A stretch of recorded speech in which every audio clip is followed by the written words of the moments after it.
familiar with this Romanian saying, Bătaia e rupta din rai? Yes, beating is coming from heaven. Hello, children. Welcome to our school and to our country, I could say. Hi, Ella. I'm Nora. Hi. I understand that you came all the way from... Romania. But my wife is Norwegian, so... They seem so happy here. And they've bonded so much with Nora. Why don't you let Em and Elia come for my birthday? Because they're punished. What are you doing here? With 5, unless there's some discipline. What happened to you? I just fell down the stairs. Hun har blåmerker på ryggen og på kinnet. I'm Mikael Olsen from the local police department. I love my children, and I would never hurt them. Undersøkelsen handler faktisk om deg. Don't they have to prove what they claim? Not before they take the children.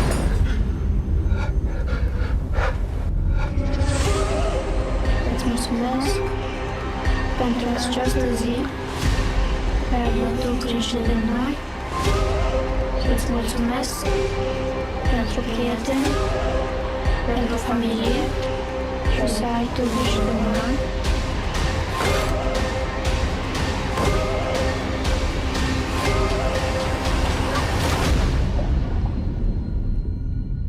Amen. Amin.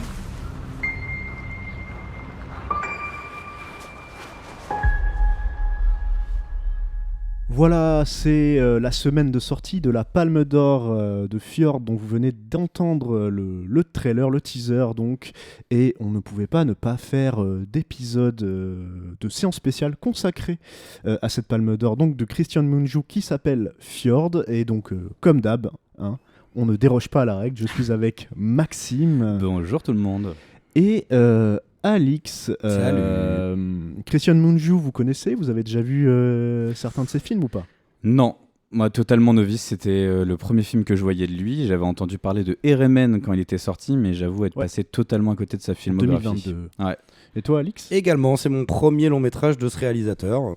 Belle découverte.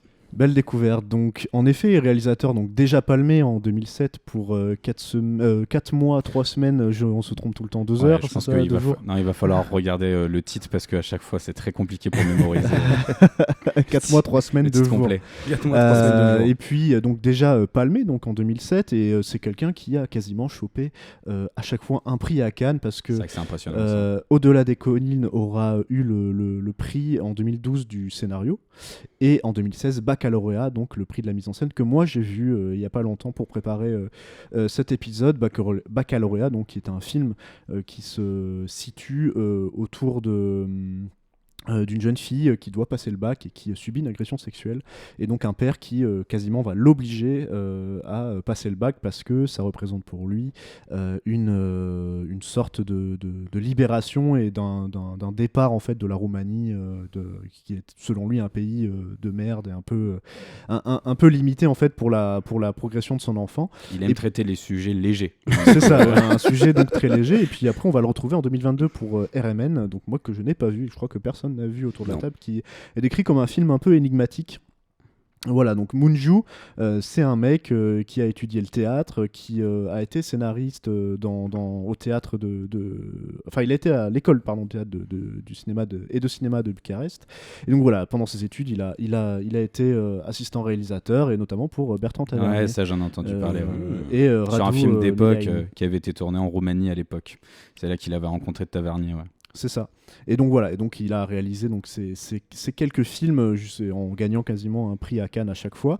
Et c'est ce qui nous amène donc à Fjord, donc sorti en 2026 cette semaine, et qui a été la Palme d'Or donc du festival, et qui a beaucoup intrigué les gens, qui a divisé les gens, beaucoup plus que d'autres films. On avait parlé de Soudain par exemple, qui aurait pu être un sacré prétendant, mais qui lui a chopé donc le prix d'interprétation féminine donc pour ces deux actrices dont on vous avait parlé il y a 2 semaines. Et d'ailleurs on vous remercie parce que vous avez été beaucoup à écouter l'épisode, donc ça nous a fait très plaisir. On pensait pas qu'il marcherait autant celui-là. C'est vrai que c'était un succès insoupçonné. Oui, mais en tout cas ravi que ça vous ait plu cet épisode sur Soudain. Oui. Et, vous avez aimé ces 3h19 en compagnie de Virginie Efira et Tao Okamoto.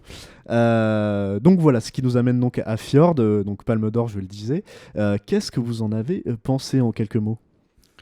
Ouais, je vais commencer. Moi, je l'avais loupé parce que j'avais eu la chance d'aller à Cannes. Et donc, je sais qu'il avait fait déjà beaucoup parler là-bas. Que les gens... il y avait vraiment une polarisation sur les prises de position et sur les opinions. Bon, finalement, c'est de ça dont parle le film. Donc, qui traite justement... une incapacité à réconcilier, on va dire, deux idéologies, et c'est très bien, je pense, que le film fasse débat, fasse parler. J'aurais adoré du coup le voir à Cannes, parce que je pense que j'aurais pu avoir des discussions là-bas, mais en tout cas, je l'ai enfin vu, et moi je suis sorti assez perplexe de la salle. Je me suis vraiment interrogé sur... l'effet qu'aurait le film en fait à la fois sur les gens de gauche, parce qu'il s'agit de ça, et on va dire du camp progressiste, et à la fois sur le camp conservateur. Moi, ce que j'aime particulièrement dans le film, au-delà de l'interrogation que je viens de poser, c'est c'est que le film n'impose pas une idéologie, en fait, n'impose pas une manière de penser, mais laisse libre le spectateur, en fait, d'interpréter, d'essayer en fait de démêler la complexité, et donc c'est vraiment un film qui respecte votre intelligence, et pour le coup ça c'est vraiment, je trouve, la grande qualité du film, au-delà du fait que ça soit effectivement à la fois film de procès, en même temps un petit peu thriller, un espèce de mélange des deux. Dans une culture norvégienne que moi j'avoue je connais peu, à part les films de Trier par exemple, mais qui sont quand même beaucoup plus dans un milieu bourgeois et dans un milieu, on va dire, déconnecté des questions, on va dire, de lutte des classes et des questions de xénophobie et des questions, on va dire, d'opposition idéologique. C'est absolument pas de toute façon les mêmes films, et donc moi j'ai plutôt finalement apprécié ma séance, et ce que je trouve très particulier, c'est que rares sont les films qui en fait cheminent intellectuellement en vous vraiment après la séance, c'est-à-dire qu'il a fallu que je décante le film, je l'ai même revu hier. Et c'est au fur et à mesure en fait que mon point de vue s'est construit, et honnêtement je sais pas si ça valait une Palme d'Or, mais en tout cas c'est un film hautement singulier qui interroge vraiment notre contemporain, notre vivre ensemble, et la place qu'on laisse effectivement au dialogue, ou du coup au non-dialogue surtout, c'est ça qui est montré dans le film. Et pour ça, non, j'ai vraiment apprécié ma séance, et j'ai trouvé les contre-emplois de Sebastian Stan et Renate Reinsve absolument remarquables dans le film. C'est vrai que le film en fait nous emporte tellement sur des questions politiques qu'on en oublie intrinsèquement de parler de ses qualités.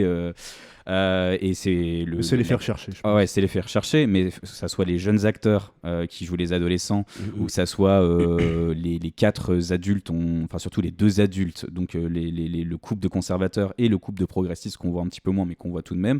Je trouve que tout le monde est absolument remarquable, même d'ailleurs le grand-père Ake, je sais pas comment on dit, Ake, qui est en fauteuil roulant, il est absolument extraordinaire aussi, cet acteur. Donc non, j'ai adoré aussi la mise en scène, mais je pense qu'on aura l'occasion d'en reparler après. Voilà, peut-être inabouti sur la question, on va dire, dont on a beaucoup parlé en off, Maxence, sur la représentation justement du point de vue adolescent et des enfants. Et je pense que le film aurait peut-être gagné à axer un peu plus son récit autrement que sur le couple des conservateurs. C'est ce qu'il fait pendant la première partie du film. Ensuite, il le délaisse au fur et à mesure pour vraiment se concentrer uniquement sur l'aveuglement idéologique des parents conservateurs, et sur l'absence de dialogue en fait entre progressistes et conservateurs. Et il aurait peut-être dû, pour moi, pour être encore plus un grand film, je pense, rentrer dans une forme de compréhension, d'empathie, de conflictualité vis-à-vis des deux jeunes adolescents qui sont dans la famille conservatrice. Voilà. Ok, Alix. Moi je l'ai vu hier soir, du coup, à savoir 24 heures après sa sortie en salle. J'étais un peu fatigué, j'avais passé une nuit compliquée, donc j'ai eu un petit coup de mou à peu près à la moitié, mais ce que je dois en dire, c'est que le film quand même ne m'a pas du tout laissé de marbre, hein. J'ai quand même été profondément marqué, parce que effectivement il crée le dialogue, enfin il crée la discussion, il crée le débat, il y a plein de questionnements qui sont hyper intéressants du point de vue effectivement de ces deux familles, de la famille traditionnelle et de la famille progressiste. il est dans une ambivalence un petit peu constante où pour moi de temps en temps on est en empathie avec la famille traditionnelle et d'autres fois on est pour une société progressiste qui effectivement se veut de remettre, en tout cas du point de vue des progressistes, dans le droit chemin cette famille conservatrice. Donc voilà, tous les questionnements qui sont autour du film et qui se doivent d'être soulevés sont hyper intéressantes.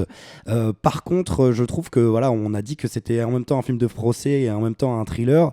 Je pense que la partie thriller aurait peut-être gagné à être un petit peu plus explicite parce que voilà, c'est un film qui pour moi ne laisse pas tant de place au questionnement du point de vue de la psychologie de ces personnages.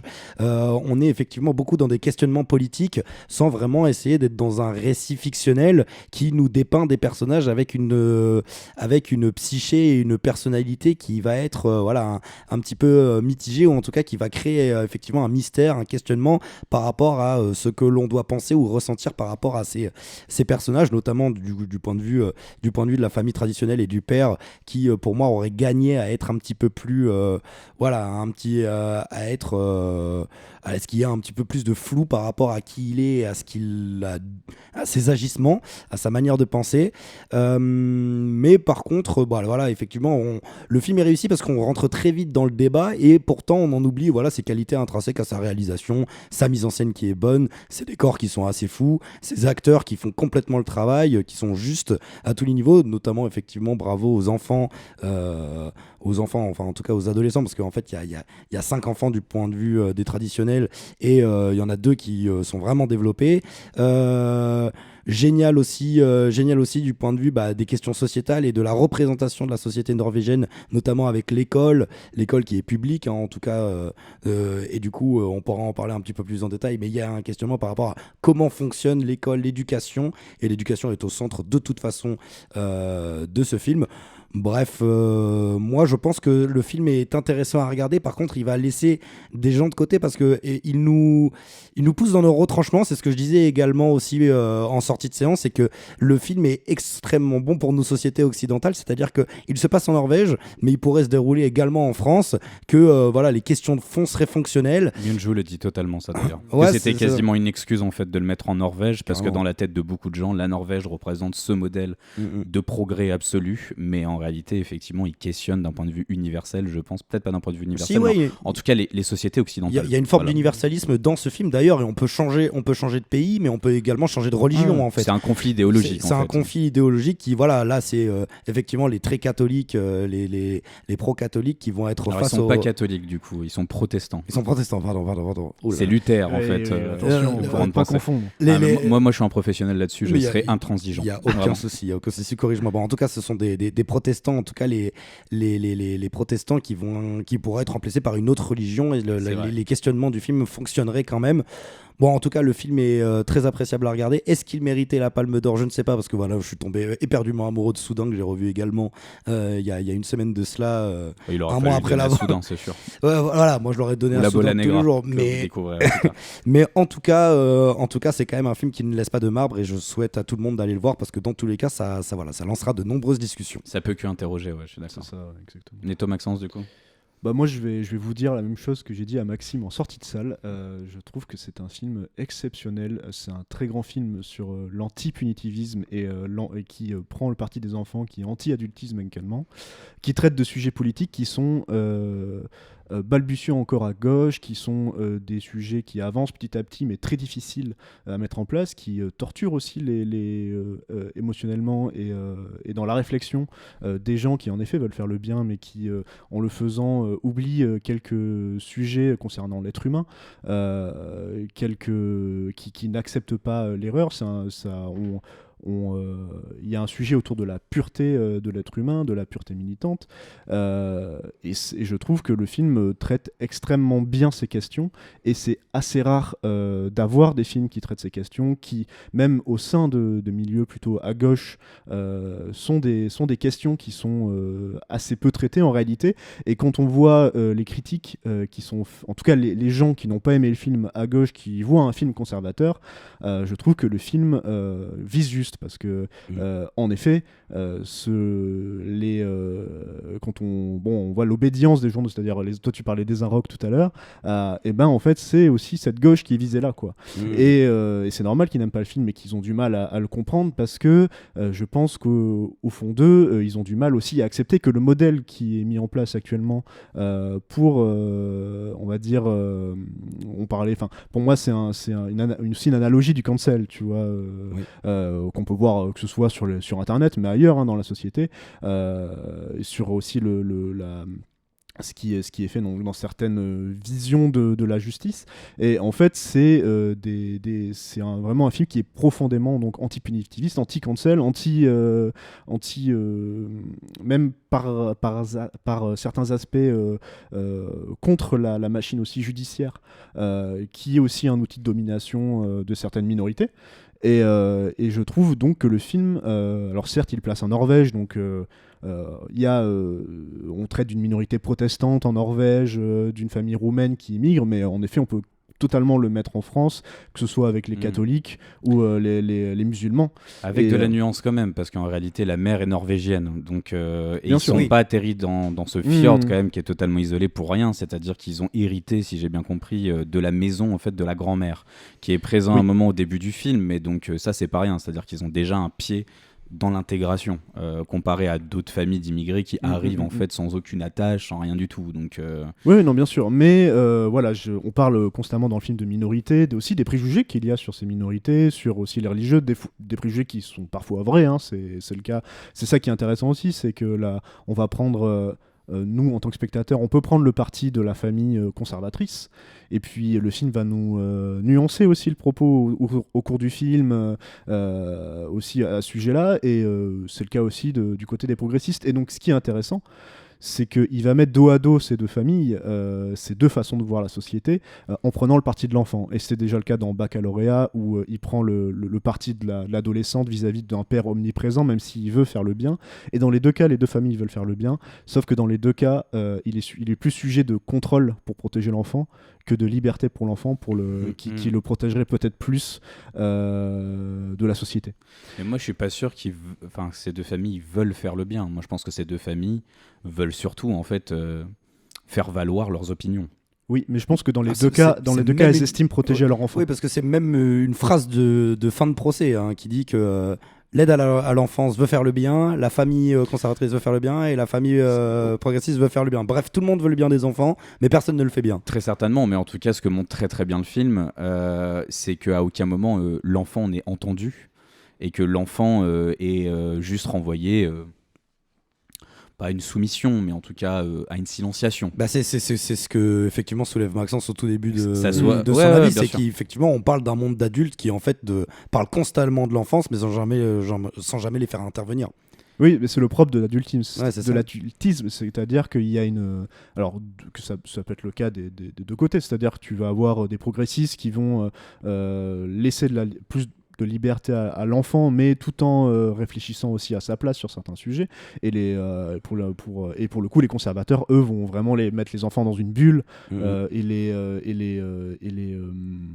les surprotéger à l'excès pour en fait leur imposer leur vision du monde. Et dans les deux cas, en fait, les familles sont dogmatiques. En fait, elles sont toutes. En fait, ce que je pense que dit Moonju des progressistes, c'est qu'elles sont tout aussi dogmatiques que les religieux, que les conservateurs religieux, et c'est ça qui est intéressant et c'est pour ça que je pense que ce n'est pas une critique conservatrice du progressisme, mais plutôt une critique de gauche, même plus radicale du progressisme. C'est qu'en fait, il faut parfois sortir des dogmes pour réussir à parler, et aussi à pardonner et à imposer à pouvoir aussi expliquer sa vision de la société à l'autre. Oui, essayer de faire preuve d'objectivité et de recul constamment, même si c'est avec un bon système de valeurs, il ne faut pas toujours prendre en... il faut parce que les progressistes ne se rendent pas compte de leur dogmatisme eux-mêmes, tu vois. Et c'est ça qui est intéressant. Au-delà de leur dogmatisme, très difficile à accepter. Moi, en tant qu'homme de gauche, je suis en accord, je pense, avec une grande majorité des valeurs qui voudraient mettre en place, mais le film me montre très bien qu'entre la volonté et la posture idéologique, je me suis mal exprimé, entre la volonté théorique d'accord idéologique et entre ce que tu fais dans ta vie, il y a quand même un fossé assez extraordinaire, Exactement. tu vois. C'est ça qui est paradoxal aussi, c'est que du coup la famille censée être progressiste et qui va aussi Et juger bourrée la d'imperfections quasi conservatrices, quoi. bien sûr, et L'incapacité qui- de l'écoute de l'enfant, on pense au délaissement total en fait Ouais. du grand-père qui a perdu la parole et qui est dans sa chaise sûr. roulante toute la journée. On pense aussi que la famille conservatrice, les 2 parents travaillent malgré qu'il y ait 5 enfants. Là, du coup, dans la famille des progressistes, c'est la femme qui ne travaille plus et Bien qui est sûr. à la maison et qui, malgré le fait qu'elle soit à la maison, en fait, n'arrive même pas à tendre vers un dialogue du coup avec sa fille ou sa et belle-fille. son D'ailleurs, père aussi. Enfin non, son beau-père, pardon. Ouais, son beau-père, Son ouais, son beau-père. Et c'est ça qui est aussi intéressant, c'est que souvent dans des procédures accusatoires comme ça, souvent les gens qui ne sont pas concernés ont tendance aussi à juger, mais c'est normal, c'est humain, à parler de l'affaire en disant ah tu as vu ce qu'ils font, sans vraiment savoir le fond de l'histoire. Et c'est ça aussi qu'on voit dans la famille, et sans se regarder eux-mêmes, parce que c'est plus difficile d'avoir une autocritique vis-à-vis de sa propre éducation, surtout quand on pense qu'elle est juste, et de remettre en contexte son éducation vis-à-vis de celle qui est accusée. Voilà, même si, et c'est ça qui est fort, je pense que tous les trois on est plutôt à gauche et qu'on partage pas du tout les valeurs Des Non. Giorgio. des Giorgio, Ah, les et Giorgio. donc la famille conservatrice, et qui en fait mais on prend quand même leur parti parce que Pas pendant tout le film. mais, pas pendant tout le film, mais au pendant une début du partie film du en film. tout cas, on prend leur parti, et c'est ça qui est intéressant, et c'est là où je finirai totalement mon avis, c'est que donc il y a 2 axes dans le film, c'est l'antipunitivisme et l'enfantisme, et donc c'est ça je pense le point de vue de Mungiu, c'est qu'on peut à la fois être contre un punitivisme à outrance et un jugement à la va-vite et une souffrance en fait des enfants, une souffrance, créer de la souffrance pour protéger quelque part l'enfant, et accepter l'erreur, le pardon, la réinsertion dans la société, mais on peut aussi tout à fait être critique de l'éducation de cette famille conservatrice et religieuse, en se disant ils ne donnent pas assez de pouvoir, de liberté à leur enfant, et leur éducation est mauvaise. Les 2 pensées sont possibles, parfois un peu paradoxal et contradictoire, mais je trouve que le film l'aborde extrêmement bien, et c'est là-dessus que je le trouve en fait exceptionnel et extrêmement intelligent dans la façon dont il aborde les choses. Moi, c'est là que le film m'attrape, hein. C'est vrai que je suis pas du tout en accord avec la façon qu'ils ont d'éduquer leurs enfants, notamment du point de vue de la culture. Voilà, effectivement, ils sont très restrictifs par rapport au fait de les intégrer au sein d'une société moderne à travers les jeux vidéo, la musique, les sorties. Ils sont hyper restrictifs, et là, je suis pas du tout en accord avec eux. Et également du point de vue du châtiment corporel, parce que ils se justifient du fait qu'ils peuvent arriver de temps à autre de fesser leurs enfants, ou en tout cas de les gifler. de les gifler. On n'est pas d'accord sur le fait qu'ils giflent sur la main ou qu'ils giflent sur le visage. Les gens jugeront en Les salle. gens jugeront en salle. Pour moi, ils giflent la main pour éviter qu'ils touchent le feu, par exemple, mais ou de l'eau bouillante. Mais donc voilà, on peut être effectivement critique de cette partie de l'éducation de la famille traditionnaliste. Et pourtant, moi, j'avoue que pendant une grosse partie du film, je suis totalement en empathie avec eux par rapport à un système judiciaire qui se veut protecteur et qui pourtant est traumatique très rapidement pour moi face à cette famille traditionnelle. C'est-à-dire que pour moi, le film, en tout cas dans ses 2 premiers tiers, ou en tout cas dans son premier tiers, pas du point de vue de l'image, mais du point de vue du dialogue et du point de vue de la représentation de la famille, montre une famille aimante, un couple aimant vis-à-vis de leurs enfants. Et même si effectivement ils sont reprochables, il y a des reproches qui peuvent leur être faits du point de vue de l'éducation, je suis tout de suite en empathie avec eux du point de vue de la justice qui vient chez eux, leur prend les enfants, n'a aucun tentative Je vais de peut-être dialogue. répondre à ça. Mais moi mettons aussi. un peu de contexte déjà. Le film donc parle d'une famille conservatrice qui synopsis, arrive d'ailleurs. dans... C'est vrai que là, ça fait 30 minutes sans synopsis, c'est Oui, peut-être un peu non, long. mais on va remettre du contexte. Le début du film, la famille s'intègre à ce fjord, donc ce village un peu paumé en Norvège, sujet à des avalanches Enfin, d'ailleurs. arrive du coup, je sais pas Oui, s'il arrive. s'intègre, mais... Oui, non, en tout cas, il commence à s'intégrer, il trouve un travail via d'ailleurs la communauté protestante dont Ouais. ils font partie, qui leur donne des entrées.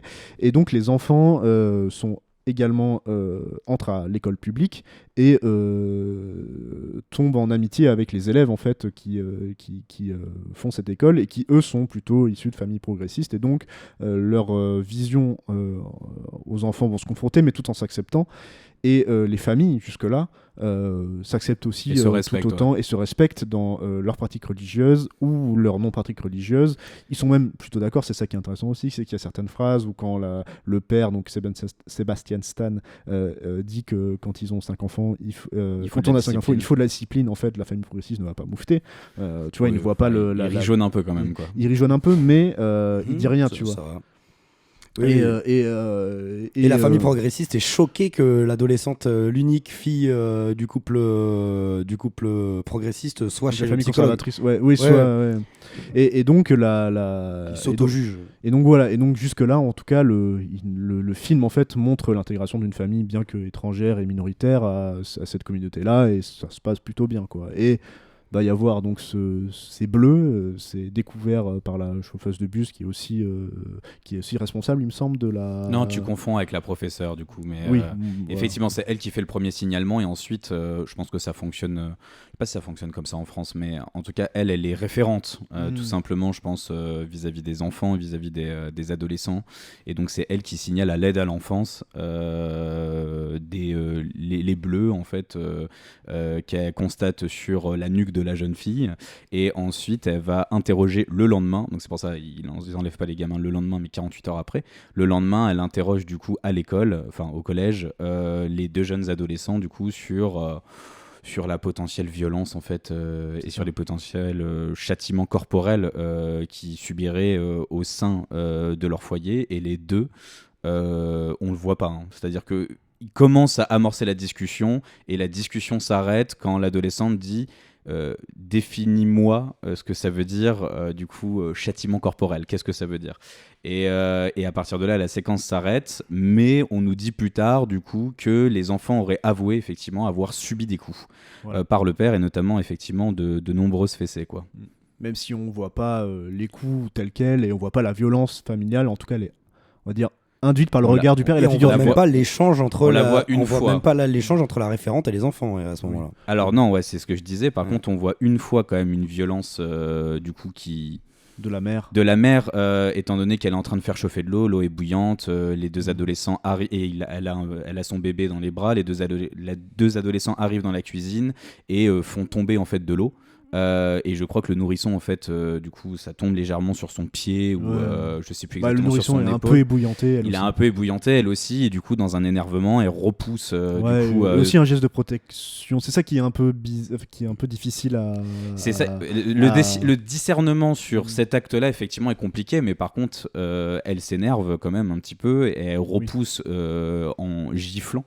Ça c'est légèrement dans le hors-champ, mais elle repousse légèrement en giflant sa fille, quoi. Donc effectivement ça reste quand même un geste de violence, quoi. C'est pas en hors-champ, mais c'est qu'il y a tellement de flou de mouvement que tu le vois à peine, quoi. Alors si, parce que la caméra vraiment est entre du coup la cuisine sur le bord cadre à gauche, et en même temps du coup une espèce de paroi murale à droite. La mère elle est pas dans le plan, donc en fait c'est plutôt intelligent en termes de mise en scène. Ils sont dans le champ, mais c'est-à-dire qu'à partir de là le réalisateur te dit ça va beaucoup être interprétatif, et tu vas devoir du coup prendre tous les éléments à ta disposition pour pouvoir te faire ton propre point de vue. C'est ça, et du coup le fait que ça soit visible mais en même temps peu visible, c'est un peu tout le programme, quoi, du film, quoi. C'est-à-dire qu'il ne donnera pas toutes les réponses pour avoir un avis certain, mais il va rester dans un espèce de flottement et d'incertitude. Parce que cette action-là, étant donné le contexte aussi et la situation dans laquelle elle arrive, ne laisse pas présager non plus que la violence est courante dans la famille, et en plus c'est un geste à moitié de protection, à moitié d'énervement.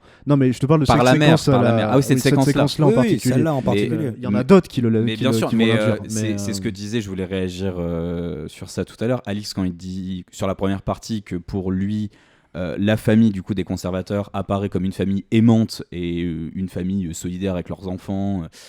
Oui et non, quoi. C'est-à-dire qu'on voit quand même qu'il y a un climat assez tendu à la maison, étant donné que la toute première séquence qui ouvre juste après du coup l'arrivée du ferry et qu'on voit un petit peu la communauté par l'extérieur, la première scène en intérieur, c'est quand même une fille qui est obligée d'aller faire un câlin à son père. et qui doit, soi-disant, sur les dires du père, avouer une faute qu'elle aurait commise, quoi, tu vois. Et on voit que le père, quand même, est assez austère, a une forme de bienveillance et une forme de gentillesse, et on sent que le hors-champ, donc en gros ce qui est arrivé avant cette scène-là, peut être potentiellement une scène de violence en réalité, ou en tout cas une scène de grosse autorité. Et donc moi je suis pas d'accord, c'est-à-dire qu'à aucun moment cette famille est décrite comme seulement une famille aimante, même au début du film, même avant qu'il y ait le procès, même avant tout ça, il y a quand même des ambiguïtés. Je veux dire, le père est quand même incroyablement viril, austère. Certes, tu vois qu'il a de l'affection pour ses enfants, certaines fois. Voilà, c'est ça qui est difficile à juger, c'est qu'il y a en effet mais il y a une ambivalence. Il y a une ambivalence parce que il sous-entend pas tout blanc non plus. Il sous-entend et le père avoue. S'il te plaît. C'est pas tout noir non plus, Maxime. Le père sous-entend et le film nous sous-entend que les enfants ont été frappés ou en tout cas fessés, mais en même temps il y a des gestes d'affection qui sont très récurrents aussi quand en tout cas les enfants sont dans la famille, et c'est ça qui est aussi difficile en tant que spectateur à appréhender, et c'est ça aussi, et je trouve là une nouvelle fois ça apporte de la nuance aussi et vis-à-vis du, et c'est ça aussi qui nous met en porte-à-faux vis-à-vis des progressistes, parce que nous on a vu l'affection que peut porter la famille à l'enfant, enfin au bébé, aux enfants, etc. Mais eux mais j'aimerais pouvoir les condamner moi, mais je ne peux pas oui bien sûr, mais l'aide à l'enfance, elle qui a juste en effet la version des enfants qui disent que leur mère globalement les pour une les trace attachait, corporelle aussi, quoi. Qui est assez importante en plus, qui pourrait être d'ailleurs pas forcément liée à la gifle de la mère, mais aussi il y a des cours de sport où les enfants font de la lutte, donc ça, bref, mais en tout cas c'est aussi la diversité des points de vue du spectateur qui n'est pas celle aussi de l'aide à l'enfance norvégienne en tout cas, et donc on peut en tant que spectateur aussi facilement se mettre en opposition à l'aide à l'enfance, mais tout en se disant est-ce que c'est pas aussi légitime, et ça aussi c'est important parce qu'en Norvège il y a un système très particulier qui n'est pas celui de la France, où en effet quand il y a un doute, on retire immédiatement les enfants de la famille sans qu'il y ait sans forme de procès en fait. Non, à partir du moment où il y a quand même un minimum de preuves matérielles mais qui peuvent conduire à un potentiel danger de l'enfant, parce qu'on parle de ça, là il y a quand même... Il n'y a pas de jugement... Ah non, il n'y a pas d'enquête, il n'y a pas de jugement. C'est pas au bout du jugement, effectivement, et au bout de l'enquête qu'on enlève les enfants. C'est qu'à partir du moment où on les sent vraiment en danger et qu'il y a à minima quand même de gros doutes, effectivement, là on peut enlever les enfants. Mais avant enquête, je crois que j'avais regardé, la Norvège fait 5,5 millions d'habitants, quelque chose comme ça, et je crois que des enquêtes, il y en a eu quelque chose comme 15 à 20 000 l'année dernière. J'ai regardé et pendant le procès, elle se défend en disant qu'il y a très rarement des erreurs. Il y a rarement des erreurs, et au-delà de ça, je crois que ça représente peut-être 20-30%. Vraiment les cas graves comme potentiellement eux, où il peut avoir des bleus, mais la plupart du temps, ça peut être simplement sur une parole d'un enfant. Et là, on va pas juste enlever les enfants parce qu'il y a eu une parole qui a été donnée. Là, c'est parce qu'encore une fois... D'autant plus qu'il y a une barrière de la langue aussi. Mais d'autant plus que, je suis désolé, on débattait du coup de la fameuse scène où ils avouent leur violence sur des questions, c'est vrai, orientées, tu vois, peut-être de la cellule pédagogique, mais d'un autre côté, les deux, en fait, enfants font, témoignent de la violence de la mère quand ils sont au niveau du bus sans qu'un adulte leur demande. Donc ça veut dire que malgré leur éducation extrêmement, tu vois, rigoriste, traditionnaliste, ils sont eux-mêmes capables d'avouer que leur mère, quand même, est pas forcément aimante tout le temps et qu'elle est capable de faire preuve de violence aussi. Oui, mais moi j'aurais presque tendance à dire... Et on a oublié, au-delà des bleus, je précise ça, elle est extrêmement rouge au niveau de la joue. Et ça, c'est, je pense, la gifle sur la scène de l'eau bouillante. Oui, potentiellement. Les bleus, on ne sait pas d'où ça vient, mais la gifle sûrement. Mais moi, ce que je veux dire aussi par rapport à ça, et c'est aussi ce que je voulais soulever quand on en parlait en off, par rapport aux quelques fugues qu'ils font, en fugue très léger, globalement, ils font le mur pour aller se balader dans le jardin. Mais c'est pas des punks, c'est... Non, oui, effectivement, ils vont pas fumer des pétards en rave party. Mais globalement, ce que je veux dire, c'est quand même plusieurs fois ils enfreignent les règles de la cellule familiale, et également par rapport au fait qu'ils avouent qu'ils sont effectivement battus, ou en tout cas qu'il y a des formes de violence physique. Ce que je veux dire, c'est que pour moi, il n'y a pas un contexte où ils sont terrifiés par la parentalité globalement. Moi, après, c'est peut-être un prisme qui... Je trouve que c'est très caricatural. Pour moi, c'est un prisme qui est faux, peut-être, mais en attendant... Mais ouais, mais je pense qu'effectivement, quand on est dans une forme de vraiment de violence qui est quotidienne avec de la violence physique qui est très acharnée, je ne suis pas sûr que les enfants viennent le crier sur tous les toits. Ah ben là, on va avoir un désaccord idéologique, je pense. Parce que Peut-être. déjà, à partir de quel moment la violence doit être quotidienne pour être terrorisante, tu vois ? Je pense pas qu'elle soit forcément quotidienne. Je veux dire, des parents peuvent être terrorisants, même si elle arrive une fois par mois ou une fois tous les 3-4 mois. Si elle arrive une Elle fois est tous pas les plus 10 ans, si elle tolérable arrive non une plus. fois tous les 10 ans, si elle est plus tolérable que quotidiennement ou Une fois hebdomadairement. tous les 10 ans, c'est impossible, étant donné qu'ils ont 14 ans et ils témoignent eux-mêmes, je veux dire, d'actes de violence de leurs parents. Et en plus de ça, on peut témoigner que du coup, mais pour moi, sur la joue et au niveau de la nuque, elle a reçu quand même plus ou moins des coups. Mais la nuque, on ne Donc, sait pas si c'est les parents, toujours pas. On ne sait pas, on ne le sait pas. D'accord, Ce n'est pas Alex, dit. mais en tout cas, on sait qu'elle s'est fait gifler. Oui. Et que la mère on avoue l'a après vu, au on procès l'a vu. qu'elle a déjà On giflé l'a de vu. manière spontanée. Et comme tu disais tout à l'heure, c'est pas juste des coups sur mets pas ta main sur un endroit chaud. Ça, c'est le discours du père. La mère confirme, du coup, sur l'accusation de l'avocat, que potentiellement, même pas potentiellement, elle aurait déjà mis du coup des gifles spontanées à ses enfants.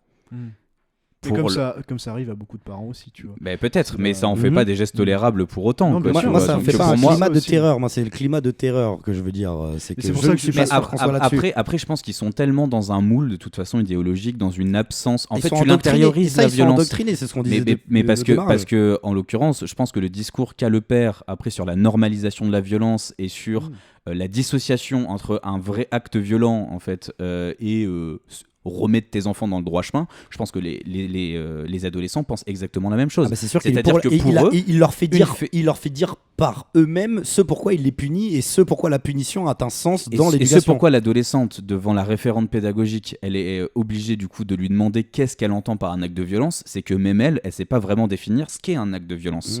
Et c'est là où c'est problématique, c'est-à-dire qu'à partir du moment où c'est normalisé et intériorisé, à aucun moment tu peux prétendre que tu subis de la violence, parce que pour toi ça s'accompagne en fait comme tout geste quasiment, tu vois, de pédagogie et d'éducation. Oui. Donc mais ça en fait pour le coup objectivement des gestes de violence quand même, tu vois. Mais c'est aussi le propre des critiques qui sont faits à l'enfantisme, c'est-à-dire que les gens qui ont eux-mêmes vécu des violences vis-à-vis de leurs parents vont dire, avoir l'argument classique, ah mais une gifle ça m'a pas tué, bien sûr. en effet ça m'a remis dans le droit chemin, etc. Comme si c'était la seule solution aussi éducative, et assez difficile aussi de remettre en cause ses propres parents qui nous aiment et qui Pas et donc, toujours, mais ça oui peut arriver. bon, et voilà, mais dans ce cas-là je pense qu'ils aiment leurs enfants, et les enfants les aiment, et d'ailleurs Je pense que le film veulent par revenir. contre montre ça, et c'est très bien que ça se fasse. C'est pour ça qu'il est très en fait c'est un film extrêmement fin, donc en effet il y a le quand il fugue.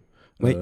Mais moi je pense que s'il fugue, c'est aussi là que Moonju veut prendre le parti des enfants. C'est-à-dire que, regardez, vous avez beau leur interdire de sortir, de faire tel truc, en fait vos enfants le feront.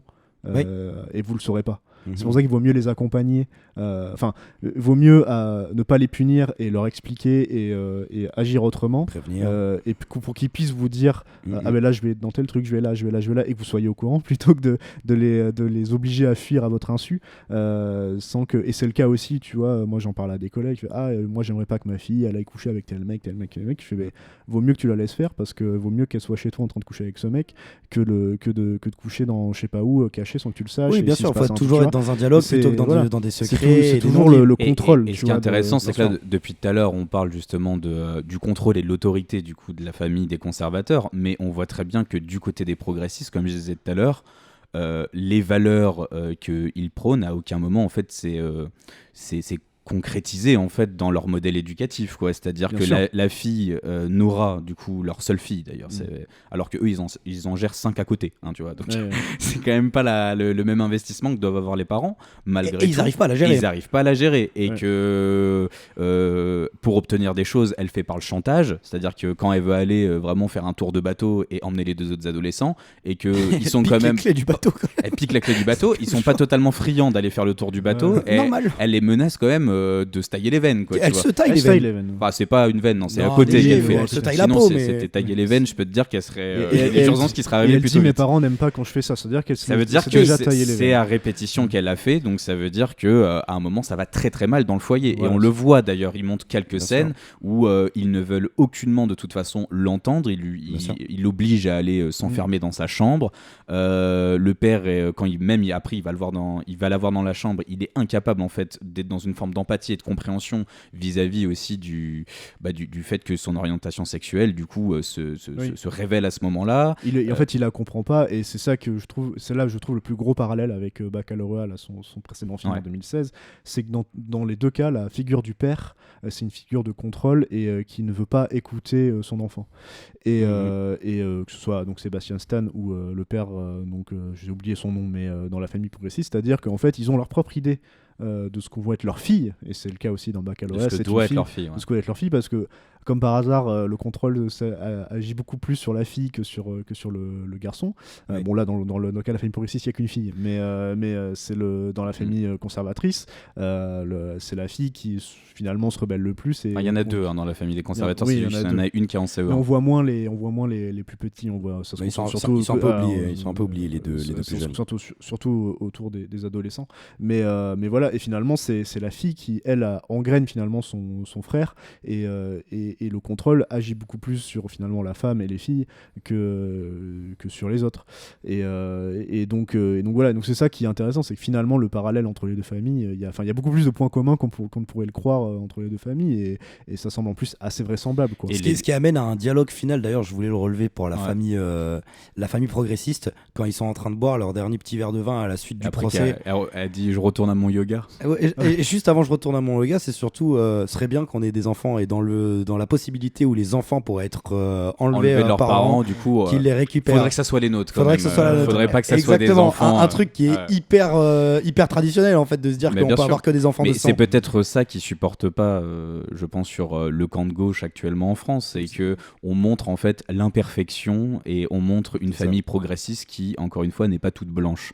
Mais encore une fois, les amis, mais prenons du recul 2 secondes sur ce que nous sommes et sur ce qu'on prétend défendre et ce qu'on défend réellement. Enfin, je veux dire, des impasses idéologiques et être dans des formes de paradoxes entre la théorie et la pratique, je veux dire, ça fait partie aussi de la gauche. Enfin, c'est pas juste un truc de droite. C'est un des c'est fou quand même. C'est une fermeture d'esprit, c'est bien dingue. Sûr. Quoi. Mais un des autres sujets du film, c'est à quel moment, en tant qu'être humain, on a décidé que la pureté était quelque chose de normal, en fait. C'est-à-dire qu'on soit de gauche ou de droite, donc à droite ça va être la pureté religieuse, tu vois, presque, dans ta foi, etc. Et à gauche, qui est plutôt normalement un camp d'écoute, de pardon, de compréhension, de défense des minorités, etc. À quel moment on se dit qu'un être humain doit être absolument pur, ne jamais faire d'erreur, ne peut pas comprendre... être dans l'empathie à 100% du temps, tout le temps dans sa vie. Non, mais le film te montre que la pureté n'existe pas. Bien que sûr. La pureté est une fiction de construction idéologique, et que dans les faits, génial parce que ça se passe dans s'incarne pas. Et c'est ça qui est génial, parce que ça se passe dans des montagnes immaculées de blanc partout. Oui, c'est vrai. Et en même temps, c'est montré comme un endroit un petit peu austère aussi. C'est-à-dire, moi, j'adore le tout premier plan du film. C'est vraiment la falaise du fjord. Ouais. Donc, t'as ce grand lac. Et au milieu, vraiment, t'as une immense montagne. C'est comme un peu l'impossibilité dès le départ. Ça bouche l'horizon, quoi, l'impossibilité du dialogue est exprimée déjà en fait à partir de ce premier plan. Et du point de vue de la mise en scène, j'avais ma fameuse question que je voulais vous poser. Ouais. Alors, qu'est-ce que c'est que ces avalanches ? Après, déjà il y a un fusil de Tchekhov, je pense, sur la première avalanche, sur ce qui va arriver à la fin. Après, j'avoue que je l'ai pas trop fusil de Tchekhov, tu l'analyses comme ça, toi? Parce qu'à la fin, l'avalanche, du coup, oui, mais c'est quoi? C'est le départ, c'est ça de la famille. Il n'y a pas de résolution. Alors moi, effectivement, ma première lecture de ces avalanches, c'est sûr qu'il y a l'effet papillon. C'est que oui, c'est vrai. d'un petit caillou, il y a un éboulement d'un certain nombre d'actions. Il est plus grand à la fin. C'est exactement. Une plus grosse avalanche. Et on va dire, la première, elle intervient à leur arrivée, donc c'est dire le premier éboulement, et t'aurais du coup la seconde chute de neige beaucoup plus importante liée à leur... moi je pense que c'est très cosmétique, et le film aurait pu s'en passer. Enfin, c'est juste pour montrer qu'effectivement il y a un ébranlement quelque part entre du coup les deux pôles idéologiques dépeints dans le film. On reviendra à la fin. On avait compris après, ça sans l'avalanche, quoi, tu vois. Non, mais on reviendra à la fin après. Mais moi je pense qu'il y a un autre message. Je pense que le réalisateur il essaie de passer quelque chose d'autre, mais j'ai pas encore de définition. Mais je pense qu'il y a effectivement cet effet d'éboulement qui veut dire que voilà, d'une petite action concrète on peut mener à une multitude de conséquences. Et après je pense qu'il essaie de nous dire quelque chose d'autre, mais j'ai pas encore réussi à le traduire. Pour cadrer un peu le débat, excuse-nous. On était arrivé à cette famille qui nous était présentée, la famille conservatrice, qui s'adapte assez bien. D'ailleurs, la mère et le père sont plutôt applaudis dans leur métier respectif, notamment le personnage de Renate Reinsve qui s'occupe extrêmement bien aussi du père, du grand-père de la famille progressiste, en tout cas mieux que les enfants. Alors oui, ça c'est sûr et certain. Mais je pensais que tu parlais dans son métier, parce que ça c'est assez extraordinaire aussi, qu'une conservatrice et une évangéliste comme elle, très très croyante, accepte quand même à la fin une forme d'euthanasie. Oui, ça c'est extraordinaire. Montrer, et justement c'est encore une fois les contradictions par rapport à l'idéologie qu'on porte et les valeurs qu'on porte, et ce qu'on est capable par l'empathie, par la compréhension du réel. L'acceptation du suicide qui est encore c'est une forme d'euthanasie. Oui, mais vu que c'est lui qui dit arrête de m'apporter à manger, pour moi je le prends comme une forme de suicide, et le suicide dans la religion chrétienne ou catholique. Je sais pas s'il y a une différence dans chez les protestants, mais dans tous les cas c'est mal vu. Je pense que c'est très très mal vu. Très mal vu, et que le fait qu'elle accepte. Mais totalement, étant donné que le père, quand il est dans la ferme et qu'il est en train de dire ne te fais pas du mal, Jésus en fait n'est qu'amour, et tu ne peux pas du coup te sentir mal si tu n'as pas une raison vraiment de sentir que ça va pas bien dans ta vie. Je pense que ça rejoint totalement la morale chrétienne, c'est-à-dire tu peux pas de toute façon, t'es une créature de Dieu, donc à partir du moment où t'es une créature de Dieu, tu ne peux que être amour, et à aucun moment tu dois accepter une forme de souffrance ou mettre fin à tes jours. Mais c'est ça qui est génial, interdit dans la religion chrétienne. Mais c'est ça qui est génial dans le film, effectivement, on l'a relevé des deux côtés, mais effectivement les deux conjointes globalement vont faire fi de leurs croyances et de leur système de valeurs pour essayer d'être dans une forme de dialogue. La femme, vas-y. La femme du côté progressiste, elle est avocate, et du coup elle va aider nos traditionalistes à essayer de se dépaître de cette situation au procès, et du coup notre aide-soignante, ou en tout cas notre infirmière plutôt, va du coup effectivement prendre en charge le père de la famille progressiste. Du coup chacun va aller à l'encontre de son système de valeurs par le dialogue et par une forme d'empathie tout simple. D'ailleurs parlons du procès, parce que c'est là qu'opère une forme de bascule dans la vision qu'on a en tout cas des deux camps, notamment de la famille conservatrice, donc des Georgiou, qui sont donc mis sur le banc des accusés, même si là on n'est pas vraiment, donc je crois que dans le système norvégien c'est une commission un peu locale, même s'il y a des avocats. Oui, je crois que c'est société civile et du coup le pénal c'est vraiment séparé. Oui, c'est ça, le pénal devrait intervenir normalement après. On le voit pas dans le film en fait, quoi. On le voit pas dans le film, ce qui je trouve est dommage pour le coup, parce que je pense que si en plus il avait eu une réflexion sur l'anticarcéralisme, là il aurait fait le strike pour énerver en tout cas les Inrocks. Mais oui, du coup, c'est là, dans ce procès-là qu'en tout cas opère je trouve une bascule dans la vision qu'on a en tout cas des conservateurs, notamment à travers la figure du père qui là décide par ses propres moyens de dire bon, en tout cas l'appareil on va dire judiciaire ou sociétal ne fonctionne pas, en tout cas pas assez vite à mon goût. Donc d'un geste de violence, il va planter une hache dans le bois et dire on va appeler les fachos du monde entier. Et donc c'est ce qu'il fait littéralement, il va politiser l'affaire et médiatiser l'affaire surtout. Et là j'accorde ce point à Maxime, c'est le moment où le père n'a plus rien d'un être non violent, effectivement. C'est déjà qu'il faisait assez peur. Il fait un peu peur là. Bien sûr, parce que en fait il y a plusieurs moments où le père fait peur. En fait faut savoir que donc la fille du couple progressiste, on l'a pas encore dit, est lesbienne, et elle semble être très amoureuse de sa fille, et on pourrait croire que c'est réciproque. Delia. On pourrait croire que c'est réciproque. Et on va dire que le père voit quand les filles s'enlacent et qu'il est à côté, il y a des espèces de regards noirs et inquiets. C'est pas un espèce de regard, c'est un regard absolument abominable de jugement et d'incapacité de projeter sa fille notamment avec une femme. Notamment en plus que quand les enfants sont retirés et que donc la jeune Nora va taper à la vitre comme elle le fait habituellement, elle fait un cœur avec ses bougies, et c'est lui qui ouvre la fenêtre et qui voit qu'elle a fait un cœur à ses enfants. Donc je pense que j'avais même pas relevé ça, tu vois, le cœur en bougie. Je pense que c'est le début de sa prise de conscience sur la sexualité de sa fille. Et c'est pour ça qu'on découle la phrase, je pense qu'elles sont trop proches et tout, et c'est là oui, c'est juste après qu'il y a effectivement le dialogue de. Non, c'est pas juste après, c'est quand ils sont en train de parler du potentiel départ après le procès, c'est vraiment la toute fin du film. Alors qu'avant ils lisent la Bible ensemble, ils les éduquent aussi. Mais ce qui est intéressant, c'est que la mère du coup n'a pas du tout la même vision, c'est-à-dire que la mère conservatrice voit qu'elles sont devenues proches, que ça fait énormément de bien à sa fille et qu'il faut continuer en fait dans cette direction. Et le père, c'est le cas aussi des progressistes. À mon avis, elles sont un petit peu trop proches. Et c'est le cas dans la famille en face. Ils disent oui, il faudrait qu'ils arrêtent de se fréquenter. Et la mère dit non mais tu sais, je la trouve beaucoup plus calme depuis qu'elle se fréquente. Oui, mais ça c'est les films conservateurs. À un moment, tu laisses la lucidité totale aux femmes, quoi. Tu vois, c'est ça les films conservateurs. Tu vois, ils sont débiles. Tu laisses les enfants dans une position, tu vois, de réflexion, et les femmes, et du coup ça en fait un film de droite. Tu vois. Tout à fait. C'est moins mon con, putain, les Inrocks, c'est incroyable. Mediapart Mediapart il y a eu- aussi a cette critique. Putain, donc il y on a peut eu les attaquer les aussi. Mediapart, bon bref.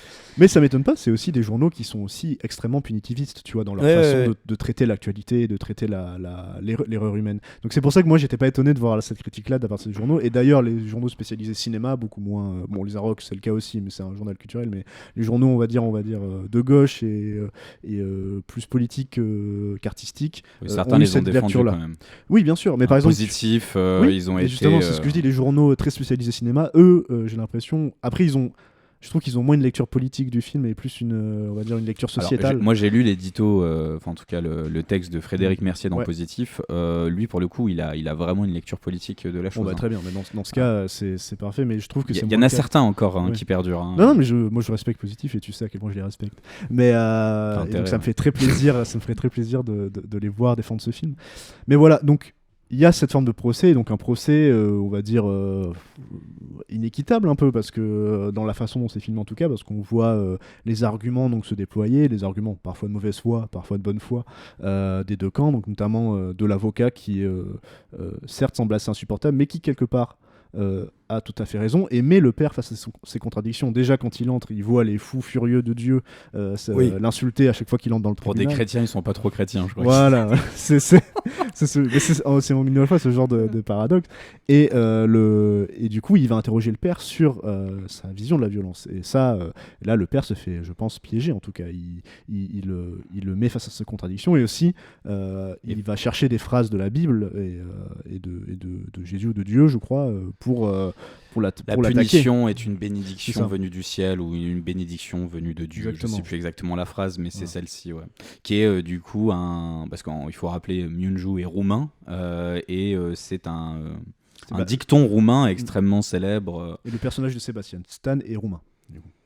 Et d'ailleurs, l'acteur, c'est pour ça qu'il parle roumain dedans, il est Sébastien roumain aussi. Stan, du coup, Je pensais qu'il est était américain. américano-roumain. Ok, d'accord. Voilà. Ok. Donc c'est pas pour rien qu'il a pris, quoi. Ouais, C'est ok. que vraiment, je crois que, je sais pas s'il est né en Roumanie, en tout cas, il a de la famille en Roumanie et il parle roumain dans le Il est film. super bon, de toute façon il colle parfaitement au rôle. Ouais, c'est vrai qu'entre Bucky dans Avengers Ou Donald Trump dans- ou Donald Trump dans The Apprentice, là il nous fait des retours à 180 assez extraordinaires quand même. C'est vrai qu'il- Après, c'est un meilleur film en tout cas qu'Apprentice. Mais le. Je l'ai pas vu celui-là. Moi je l'ai vu, j'ai bien aimé.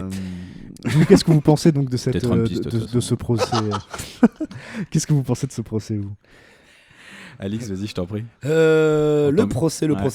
Est-ce qu'il vous fait changer d'opinion? Est-ce que c'est quelque chose Moi que j'avoue vous que c'est trouvez- pas du tout ma partie préférée du film. Parce que là, le film devient vraiment un film de procès.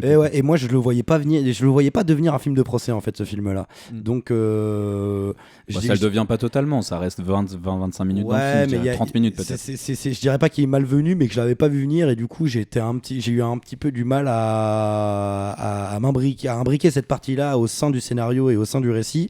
Mais après, voilà, du point de vue des échanges, de la joute verbale entre les avocats, entre effectivement nos accusés pour essayer de se défendre, ça permet un petit peu effectivement pour moi de sortir de cette empathie que moi j'avais vis-à-vis du couple traditionnel. Parce T'as compris qu'ils étaient vraiment violents, quoi. C'est dingue, il te faut ça, quoi. Je sais pas si j'ai compris s'ils étaient vraiment violents, mais en tout cas, on voit que il y a un décalage et qu'ils n'arrivent pas à, en tout cas, admettre que leur mode d'éducation peut être à revoir, en tout cas.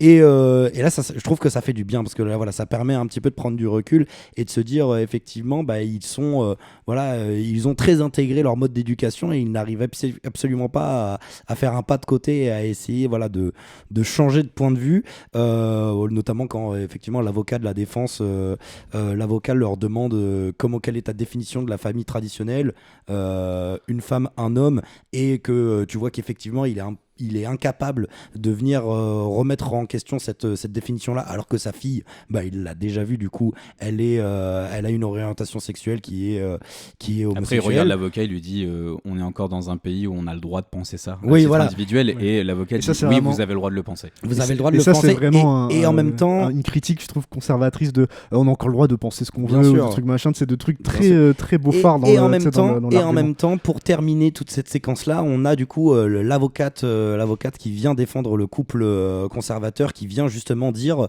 on est globalement dans une discussion qui est un débat de valeurs et de qui a les valeurs qui sont les plus entendables et les plus c'est un débat de valeurs globalement, c'est quelles valeurs sont les bonnes à intégrer au sein de la société, et c'est hyper intéressant là parce qu'en fait c'est tout le questionnement du film qu'elle vient mettre en avant, c'est finalement quelles valeurs doivent être intégrées et utilisées pour la société et pas les autres, et du coup on vient complètement en fait ce procès se termine sur globalement toute la question du film qui est est-ce qu'une société doit se fonder sur un système de valeurs et ne pas pouvoir être un mélange de plusieurs façons de voir le monde et plusieurs façons de voir la société. Je crois qu'il y répond pas vraiment. Un conglomérat en fait d'idéologie ou une vision unique qu'on impose vraiment que la minorité impose à la majorité. Et le procès, en fait, il fait ils arrivent à trouver un consensus sur une acceptation la majorité impose à la minorité. Des deux parties, en tout cas, les deux parties acceptent à la fois les parents peuvent revoir leurs enfants, mais ils seront confrontés à une visite régulière des familles d'accueil et de la surveillance. Moi, ce que je trouve intéressant dans le procès, c'est qu'effectivement, ça explicite ce à quoi du coup on était confrontés, c'est-à-dire les deux modèles de société qui nous sont présentés, mais en même temps ça nous montre l'impasse en fait du dialogue. C'est ça qui est très intéressant, quoi. C'est-à-dire que oui, on va juste quelque part exposer les points de vue de chacun par rapport aux valeurs en fait des deux camps, mais par contre à aucun moment on va essayer d'avancer pour comprendre l'autre et essayer d'arriver sur un terrain d'entente, et c'est peut-être ça que montre le procès. Et ce qui est totalement absurde, c'est que moi je suis en accord du côté des progressistes durant le procès, du côté de l'avocat, mais par contre, tu vois, le jugement à la fin, tu vois, quand ils rendent le verdict, moi la peine je la comprends pas tellement, quoi. Enfin, c'est-à-dire pourquoi en fait, alors qu'il y a un procès qui va bientôt arriver au pénal dans quelques mois, ou voire quelques jours, même quelques jours, je dis de la merde étant donné que c'est le mardi d'après, pourquoi tu décides de rendre les enfants? Enfin, imagine qu'ils se font condamner, et c'est fort probable après, c'est extrêmement dur à vivre pour des gamins. C'est vrai que le film se contredit un petit peu. Force est de constater que pendant tout le procès, il met quand même super cher aux parents, mais il rend les enfants. Il rend les enfants, alors que les enfants vont quand même énormément souffrir de reperdre leurs parents derrière. Il y a ça, et puis il y a l'autre décision,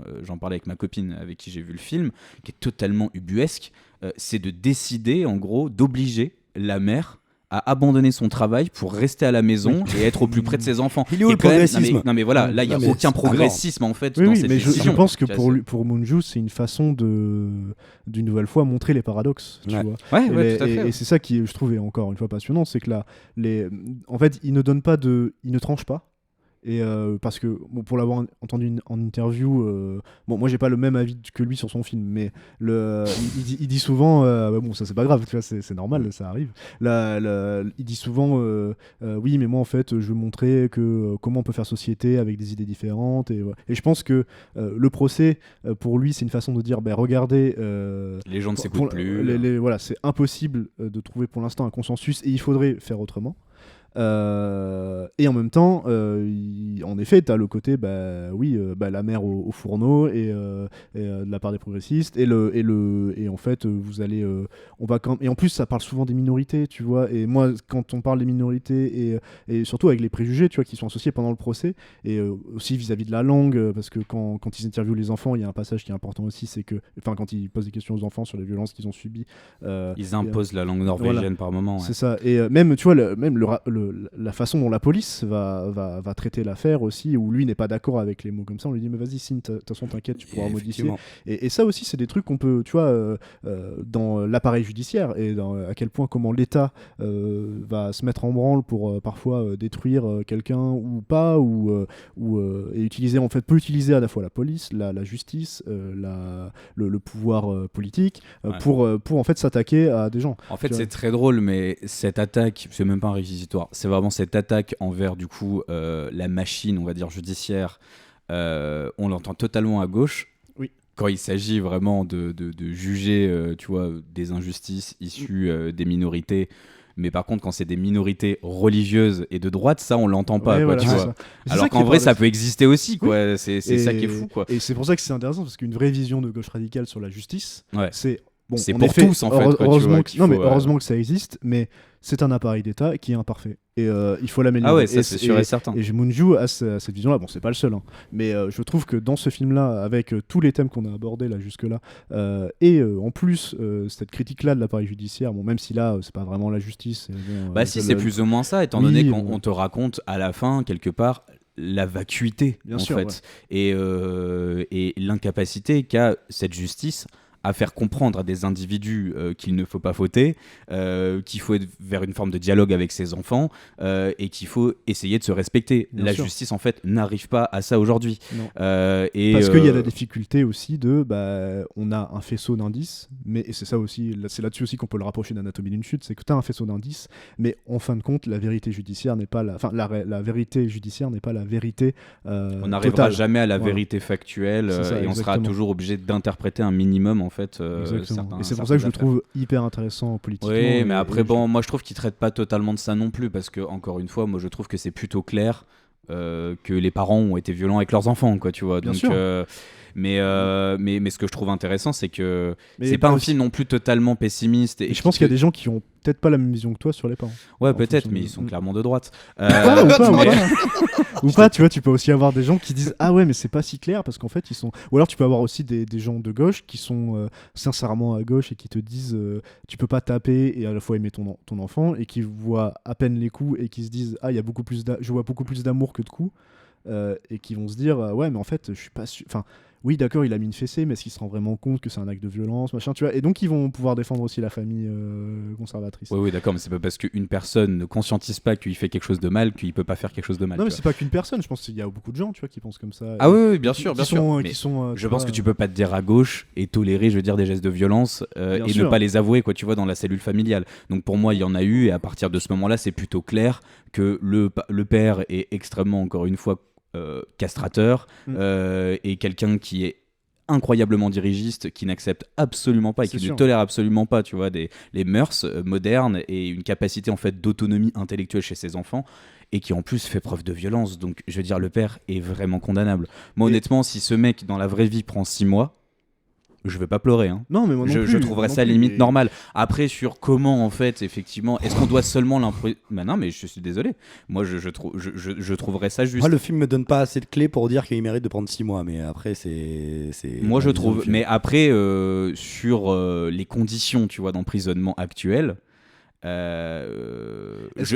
Effectivement, je suis Mais pas c'est sûr pour- que ça lui servira à grand chose pour apprendre, en fait, Voilà. quoi, Non, tu mais ça, vois. c'est un autre questionnement, effectivement, Mais parce non, qu'il parce y a- que il y a c'est le carcéral. questionnement qu'il faut aussi avoir, quoi, tu vois. Parce qu'il y a autre c'est-à-dire- chose aussi, c'est qu'on les voit passer des stages de merde là Mais où voilà, il c'est ça faut aussi. montrer patte blanche en disant oui, je suis d'accord avec, et tu les vois qui sont complètement désintéressés. Oui, et là, c'est ah oui, totalement bon, insatisfaisant, en si, fait, quoi, ça. tu vois. Si vous avez dit en effet dans ce stage-là que en effet faut pas taper les enfants parce que ça leur fait du mal, bon ça sera un truc une circonstance atténuante, et qui si en plus vous plaidez coupable, et c'est ça aussi souvent le paradoxe aussi de la justice, c'est même si des fois tu n'es pas coupable ou tu ne te sens pas coupable, tu es obligé de plaider coupable pour avoir une peine moins lourde.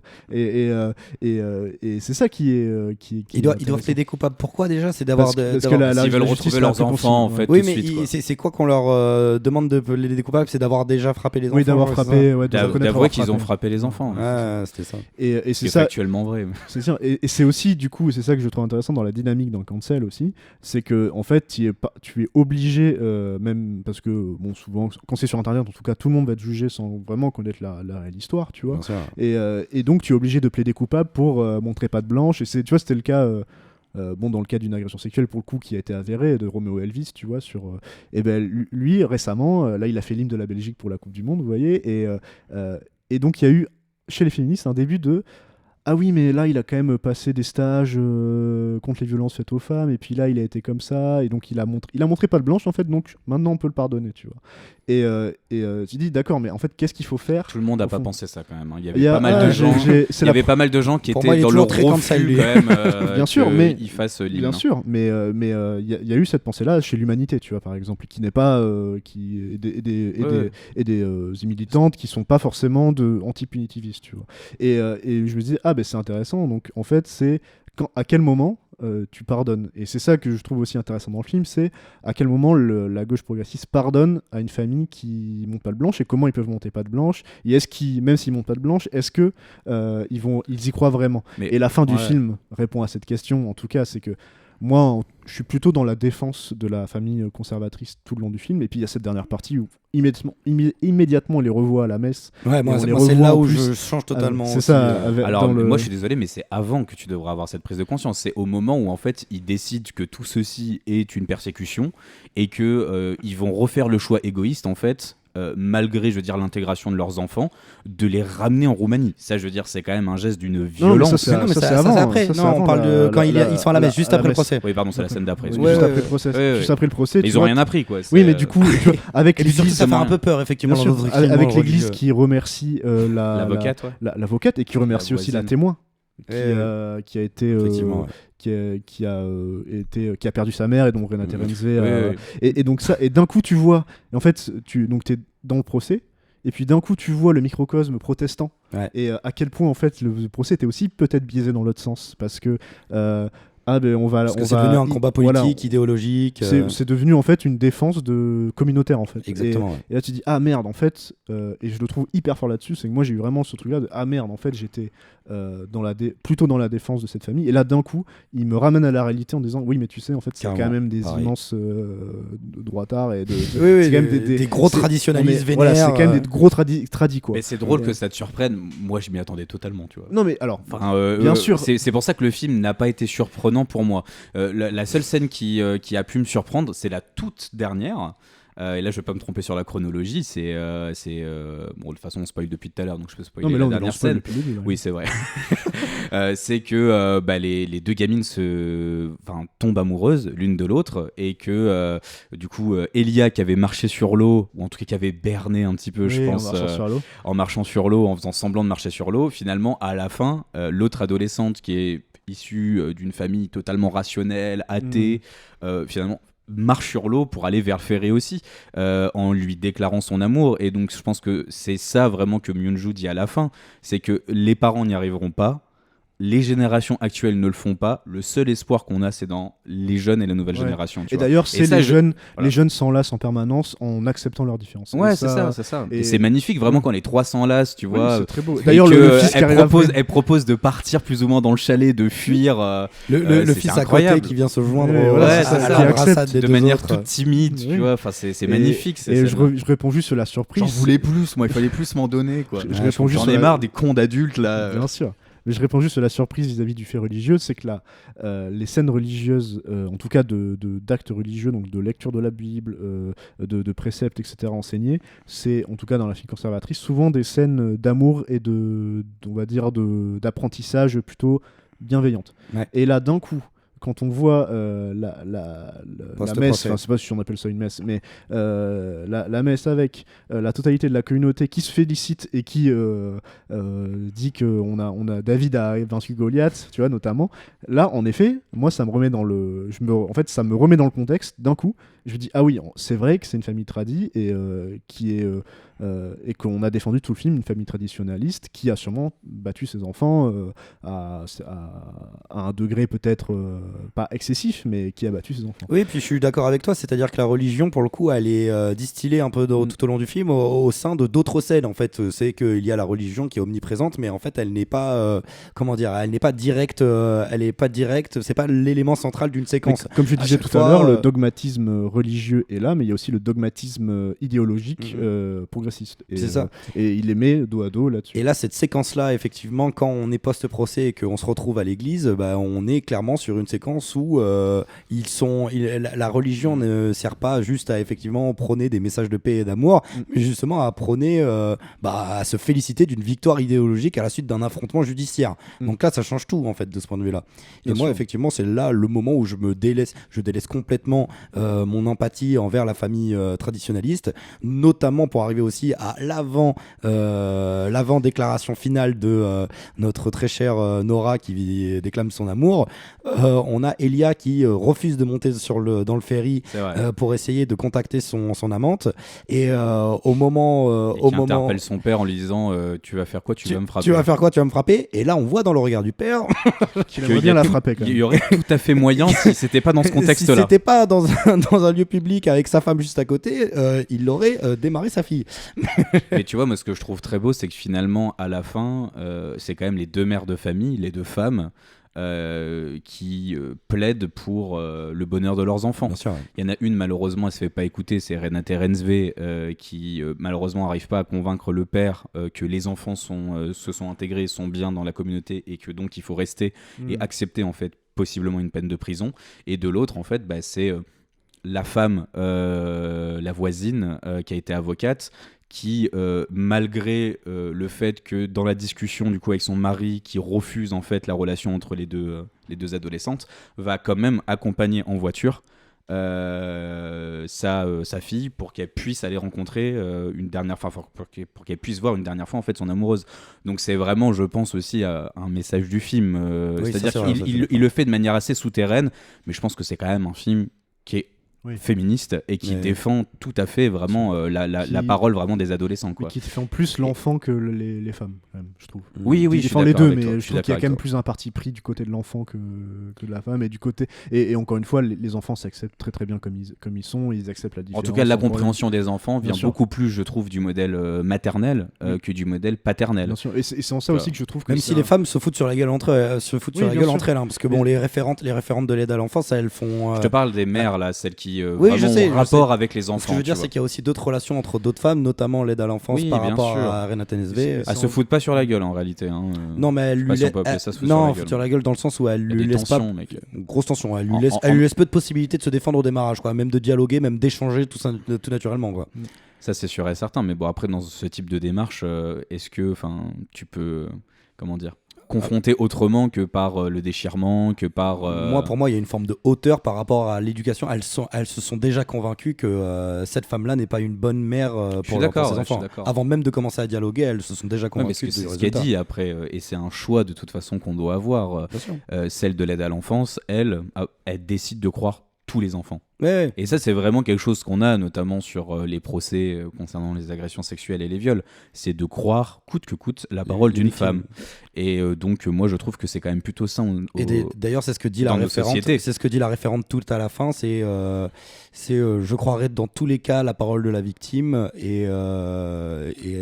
Oui, mais il y a aussi des critiques aussi féministes de ça, tu vois, parce que la victime Oui, dans une société, Ils sont ultra minoritaires quand même. Mec. Oui, mais dans une société, quand on parle de la victime en général, dans une société libérale et individualiste qui ne pense pas à la solution de manière collective, la victime doit être parfaite. Et le problème, c'est que les victimes ne sont pas Non, toujours parfaites. non, et donc moi, ça je pense crée, pas à ça. aussi Attends, mais moi, le débat est pas là. Le débat Non, mais est sur c'est la juste pour croyance resituer en aussi. fait d'une opinion vécue, quoi. Tu vois, Oui. Enfin, c'est même pas une Enfin, opinion du coup, d'ailleurs, d'un fait, quoi. Je me Tu suis vois. mal exprimé parce qu'elle dit pas je croirais toujours la parole de la victime, je croirais toujours la parole de l'enfant. Elle dit littéralement. Bah, c'est elle dit plus ou moins ça aussi, quoi. littéralement Enfin, je croirais toujours la parole de l'enfant qui est victime. C'est Oui, ça oui. plus ou moins qu'elle dit, quoi. Mhm. Et donc c'est la même chose effectivement qu'on est capable Mais sauf aujourd'hui que d'avoir. La sur... nuance peut exister de je crois toujours la parole de l'enfant qui peut ne pas être victime aussi. Hein. Malheureusement, c'est très très rare, mais ça peut exister aussi. Oui, d'accord, mais bon, Oui. c'est peut-être Non, mais 2% je des crois cas, que- quoi, tu je vois. crois que- Donc, C'est ce qu'elle dit, c'est très très rare. soyons aveugles sur 2% des cas, je pense pas que ça soit très très grave. Ouais, Étant ouais. donné que 95% du temps, on n'écoute jamais les enfants. Donc, Mais je crois qu'après le message de Moonju, c'est vraiment d'avoir de progresser collectivement sur ce sujet-là. Il met pas de côté la parole de la victime, évidemment, mais je pense que pour lui, c'est pas la seule chose qu'il faut à laquelle il faut penser. Et pour lui, je pense qu'il y a vraiment l'idée d'une solution collective, parce que la façon dont sont traitées ces affaires-là divise et aussi nourrissent l'extrême droite. Et là, on le voit clairement dans le film. Malheureusement, ça nourrit, ça nourrit l'extrême droite, et ça leur permet aussi de s'organiser autour de certaines affaires. Alors évidemment, malheureusement, moi j'aimerais beaucoup qu'ils n'existent pas, mais malheureusement ils existent, et ça divise aussi la société, parce que ça donne la parole à des gens qui ne devraient pas l'avoir. Ouais, très certainement. Et en tout cas, ça montre que, encore une fois, au sein de la justice, que ça soit progressiste ou conservateur, ou n'importe quel courant de toute façon de pensée intellectuelle aujourd'hui, on est incapable de construire une société où les victimes sont vraiment au centre de l'écoute, quoi, tu vois, et sont même relégués, encore une fois, au banc, quoi. Enfin, vraiment, ne sont jamais écoutés, quoi. Encore Et une fois, ça, ce que dit la c'est référente. totalement révoltant, ça. Et encore une fois, ce que dit la référente, c'est qu'elle dit mais c'est aussi un des paradoxes, je ne quoi. vous ai jamais entendu, vous parents, dire que les enfants ont été victimes. Je ne vous ai entendu, vous, que dire que vous êtes les victimes. Et Ouais, remettre mais en d'un question autre ce côté, elle postulat de dit base. ça, mais après, pendant le procès, ils sont tous là, les adultes. Sauf que les réelles victimes, en fait, tu les entends jamais. Ouais, bien Et sûr. ça, je veux dire, c'est quand même révoltant dans une Et société. quand quoi. tu les entends, ce sont à travers des journaux qui sont aussi des appareils qui cherchent à se faire de la thune et aller dans le sensationnalisme, etc. Et donc c'est aussi des problèmes sociétaux qu'il faut aborder. Et c'est pour ça que je trouve ça dommage qu'il aille pas sur le côté carcéral, parce que je pense qu'il aurait pu. Mais là, le film aurait fait 4 heures. Donc, Oui. Et Non, mais il est quand même bien c'est très bien foisonnant, qu'en fait qu'il arrête entre les deux procès Bien parce sûr. qu'il te montre que de toute façon la sortie de ça, c'est qu'il n'y ait aucun apprentissage de la chose. Bien sûr, voilà, ouais. je pense qu'il s'arrête là. Et c'est pour ça que très bien qu'il vraiment, fasse. et c'est pour ça encore une fois que c'est vraiment pas un film conservateur et que c'est vraiment une critique de gauche radicale à la gauche plutôt social-démocrate progressiste, et parce que si vraiment c'était une critique on va dire conservatrice de ces sujets-là, il n'aurait pas montré la famille conservatrice de ce point de vue-là, c'est-à-dire qu'on les aurait jamais vu Bien frapper sûr. ses enfants, on l'aurait On jamais les- vu Mais en tout cas, on aurait fuir. montré à la fin du film qu'ils étaient pour le coup vraiment innocents, tu vois. Oui, voilà, alors que c'est c'est pas ce que montre le Non, film. Je suis je suis- désolé, je mais suis il faut être d'accord. malhonnête intellectuellement Oui. pour nous dire que il les montre de toute façon totalement innocents. Je pense Non, pas que non, ce soit mais de je la suis malhonnêteté. d'accord, je suis Je pense que d'accord avec ce ça, je soit suis pas de la d'accord. malhonnêteté. Je pense pas que ce soit de la malhonnêteté intellectuelle. Je pense que c'est une impossibilité de se remettre en cause. C'est-à-dire que quand tu es persuadé que Oh, c'est ton malhonnête modèle est le quand bon, même, quoi. oui, mais Par un passe peut-être idéologique, mais ou ouais, intellectuel. je pense que tu vois, quand on parle des Inrocks, c'est vraiment une certaine gauche, tu vois, et c'est vraiment une gauche. Je vais prendre un truc pour le coup de droite. Après, mais on bien généralise pensante, encore une tu fois, vois. c'est un journaliste aux Inrocks. et puis- Oui, bah, non, je mais c'est voudrais- quand même la et ligne puis du je voudrais, c'est la ligne du journal, hein, tu vois. Je c'est voudrais vraiment, soulever un petit dernier point aussi par rapport à, effectivement, on parle du fait de toute la communauté et toute la société qui se veut progressiste, mais en attendant, moi ce que je vois aussi pendant une grosse partie du film, globalement, c'est une discrimination Ouais. vis-à-vis d'une religion, en tout cas d'un mode de valeur, mais aussi vis-à-vis d'une nationalité, parce que quand même, tu vois, quand c'est Sur effectivement le en point sous-texte. enfin ça, au départ, je suis d'accord avec ce point de vue. Au fur et à mesure que ça commence à Il s'étiole. s'éclaircir et que quand même les valeurs des parents, tu vois, au sein du foyer sont dévoilées. Pour moi, là, on n'est plus dans la discrimination. Ouais, mais même tu si, vois. oui, mais même jusqu'à la fin du procès, mine Il y de a quand même rien, des il y a quand même des préjugés préjugés liés, par rapport à leur culture roumaine, Et par ça, rapport à et ça, leur moi, mode de ça m'a- fonctionnement Mais judiciaire. après, ça, c'est dit légèrement, enfin légèrement. C'est pas dit légèrement, c'est dit pendant 2-3 minutes dans le café quand il y a deux personnes de la société roumaine qui arrivent pour défendre la famille, et tu sais, qui se retrouvent dans le café. Mhm. Je sais pas si vous vous en souvenez de Bien ce sûr, moment bien sûr. où ils parlent justement des angles morts aussi de la politique norvégienne et de l'État norvégien, par exemple, pendant des décennies, à jamais avoir pris en compte, tu vois, l'autonomie et la liberté des natifs qui sont les Samis là-bas, qui sont célébrés pendant une fête. Du coup, je sais pas si vous vous en souvenez, que c'est le moment où ils taguent du coup progressiste égale sataniste, et ils sont obligés de cacher du coup le tag, et donc ils sont en train de fêter. Avec l'avalanche. Du coup, c'est une fête nationale, je crois, là-bas, avec l'avalanche. Mais bon, il est fait, mais ils sont totalement invisibilisés. On les voit pas non plus dans la communauté, quoi, tu vois. Non. Donc c'est ça qui est très intéressant. Et il y a eu plusieurs polémiques en fait. Et maintenant, il y a même, je crois, une chambre des députés exclusivement en fait composée de natifs, comme ça se trouve d'ailleurs en Nouvelle-Zélande et Bien sûr. dans des anciens pays de colonialistes comme ça. Mais il y a Colonisé, tu veux dire. Enfin oui, Colonisé. pardon, colonisé, ouais. Et en même temps, c'est des gens aussi qui accueillent pas tout le monde. Hein. Enfin, ils ont une politique migratoire quand même assez contrôlée, hein, la Norvège. Hein. Oui, Donc c'est pas non plus la porte ouverte Mais à tout le monde, c'est quoi. ça, Donc, c'est ça qui est bien, effectivement. Mais c'est qu'il y a le progressisme a ses angles morts, quoi. Enfin, la société progressiste a ses angles morts. Et c'est Et aussi là, on pour ça le que voit c'est sur oui. l'aspect discriminatoire pour moi, où effectivement ils se veulent ultra progressistes, mais il y a plusieurs fois ils critiquent leur culture, alors que en fait c'est une famille qui est roumaine et norvégienne, donc en soi ils sont pas du tout étrangers. C'est pour ça. Il y a une forme de xénophobie à des gens qui ne sont pas là- qui sont pas étrangers en fait. Là où c'est un film complexe, et du coup on a toujours besoin de simplifier les choses d'un point de vue idéologique maintenant, quand du coup on parle d'expression politique dans les films, c'est qu'il n'y a pas d'un côté les traditionnalistes et d'un autre côté Oui. les progressistes, c'est qu'il y a une nuance de gris énorme en fait, quoi. Et que chez les progressistes en réalité, dans ceux qu'on assimile au camp progressiste dans le film, il y a des gens que je pense ils sont totalement de centre droit, ou C'est ça. Fermez ils sont l'esprit. absolument pas, je veux dire, vraiment très à gauche. Et vous écouterez les progressistes en France ou les centristes qui se disent progressistes, Ouais. souvent ils sont de centre droit, de centre gauche. Et d'ailleurs, la Un critique... macroniste peut totalement Bien sûr. se positionner Et- vers le progressisme et aujourd'hui. vous verrez que les alliés de ceux qui refusent le fait religieux sont souvent des alliés de la droite et pas vraiment de gauche, alors qu'ils se disent laïcards. Enfin, pas vraiment laïcards parce que c'est, on va dire que c'est, enfin nous on les appelle les laïcards, hein, mais eux ils vont pas s'appeler comme ça. C'est de ce camp-là dont ils sont proches, quoi. C'est pas de la gauche radicale, machin, ou des vrais progressistes, quoi. Parce que c'est le printemps républicain, c'est ça. C'est le printemps républicain. Ben, c'est ça, c'est en France, voilà, c'est Franc-Tireur, c'est Caroline Fourest, c'est ces gens-là, c'est Enthoven, etc. Et donc voilà, et je pense que Mounjou et moi et vous, je pense qu'on lutte contre ces gens. En tout cas, j'espère, mais je vous ai embarqué dans un truc là, les gars. Non, mais non, il y a pas de souci. Moi, je peux militer contre Franc-Tireur toute la journée. J'ai un problème, je les déteste tous profondément. Mais en tout cas, mis à part du coup ce militantisme exacerbé de gauche, je pense qu'on peut juste vous inviter à aller découvrir le film. Est-ce que votre avis a changé entre le début de cette discussion et la fin de cette discussion? Non, moi je suis comme les Giorgio à la fin du film. Moi, je me barre en voiture sans discuter. Toi, Alix? Non, mais en fait, comme à la sortie du film, en fait, je suis très perplexe par rapport à tout ce qu'il essaie tout ce qu'il me renvoie, et en fait toutes ces discussions n'ont fait qu'accentuer ce truc de le film en fait est hyper gris. En fait, il nous dépeint des gens qui se veulent immaculés, et ils comme nous on a mettent dans dit. un certain confort, notamment quand on est de gauche, parce qu'on peut se sentir attaqué parfois, mais je pense que c'est quelque chose de bon dans la société et au sein d'une démocratie. D'avoir, je veux dire, des œuvres d'art qui te poussent vraiment constamment à l'interrogation et je au pense doute, que si politiquement, plutôt qu'à la certitude, tu vois, idéologique. Je pense que si politiquement on est sûr et certain de ses positions, il faut aller voir Fjord, parce qu'effectivement, il rend perplexe toute personne qui se veut arrêter sur ses idées, sur son idéologie, parce qu'il montre effectivement que même si on croit être blanc et immaculé, tout est gris et tout est à prendre effectivement avec mesure. Très bien. Ben Super moi je pense conclusion. que c'est le film le plus fin de l'année, donc allez voir, c'est actuellement... Bon, c'est soudain, mais c'est pas grave. Non, en tout cas fin politiquement, qu'on soit d'accord.